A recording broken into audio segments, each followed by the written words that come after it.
Hey Miesha, we are here in the International Hall of Sports of Fame. How special is that for you? It's an amazing accomplishment. One of my first Hall of Fame inductions, actually. So, and I just feel like I'm just getting started. So it's pretty cool at this point in my life to be inducted, especially with all the other inductees. This is really a great induction year, I think, 2024. We are here in Las Vegas and you live here, right? I live in Las Vegas. I always see you at the Extreme Couture. How often do you still work out? I still work out 4 or 5 times a week, so yeah, staying active. Yeah, at the gym, it was the grappling, right? Or you do the sparring also? Both. Okay. Yeah, both. And then at the UFC Performance Institute is where I do my strength and conditioning. Yeah, last time you told me you have some business. Yeah, so I'm partnered in Next Health, which is a wellness center that's going to be franchising into Las Vegas. So hopefully 2025, 2026, we'll have some doors open. And then I have a podcast that I just launched that I'm really, really proud of. It's called Built for Growth, because my coach, Robert Follis, who you may have known, I'm not sure, but he passed away due to suicide some years back. And he always said to me, that change is inevitable, but growth is not. Growth has to be a choice. Life will change you, but you have to choose if you want to learn and you want to grow from those experiences. And that always stuck with me, and especially through my retirement, through my life of trying to take losses and turn them into learns, right? I thought, I have this great platform and I want to help more people. And I'm seeking the truth. That's what this podcast is about, is finding the truth and helping people. What is the name of the podcast? Built for Growth. How MMA changed in a woman division since you fought? Well, it's continuing to be more and more women. I used to walk in the gym and I wouldn't ever really see any other women, and especially little girls now. I see a lot of little girls. My daughter, she's 6. She's in wrestling. It's just something we didn't see back then. So I think it's growing in popularity. I think it's growing in numbers, and I think it's only a matter of time until we have, another really iconic fight. I think there's always ebb and flow to everything that happens in every division, and I think, yeah, it's great. I mean, Valentina just came back and got her championship back. Juliana Pena just came back and for the second time. I think she's the first ever mom to win the title twice. So that's pretty cool. So how about you? You gonna see you again? Yes, sometime in early 2025. So what was the most memorable fight that you have? Well, I think for most people, they would probably look at it and say when I fought Holly Holm and I won in the 5th round.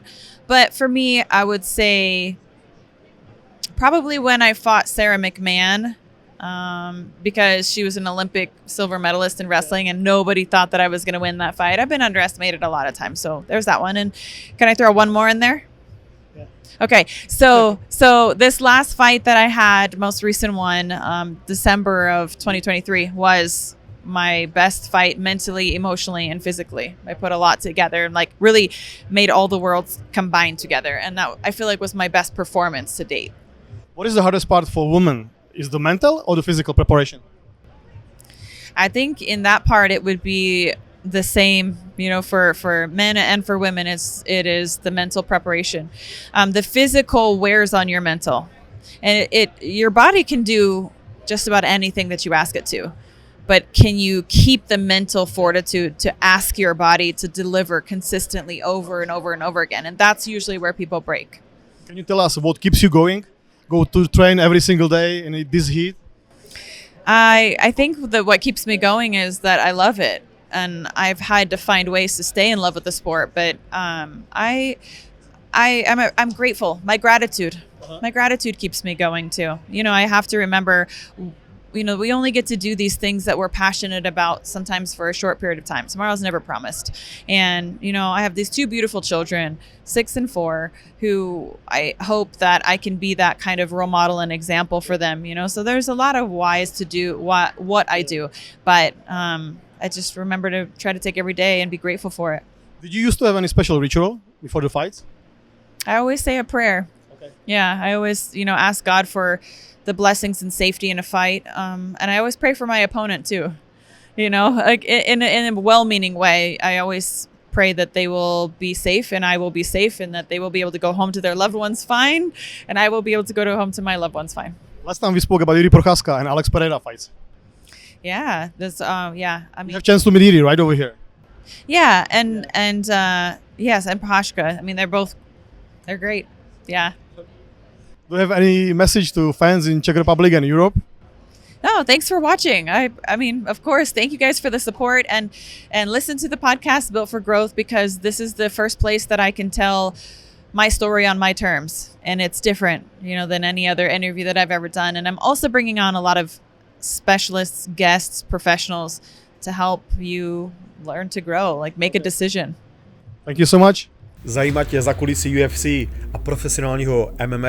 Chceš vidět, co dělají zápasníci mimo oktagon a gymy, ve kterých trénujou? Dej mi odběr, mi to hodně pomůže a hlavně mi to dá motivaci natáčet další videa.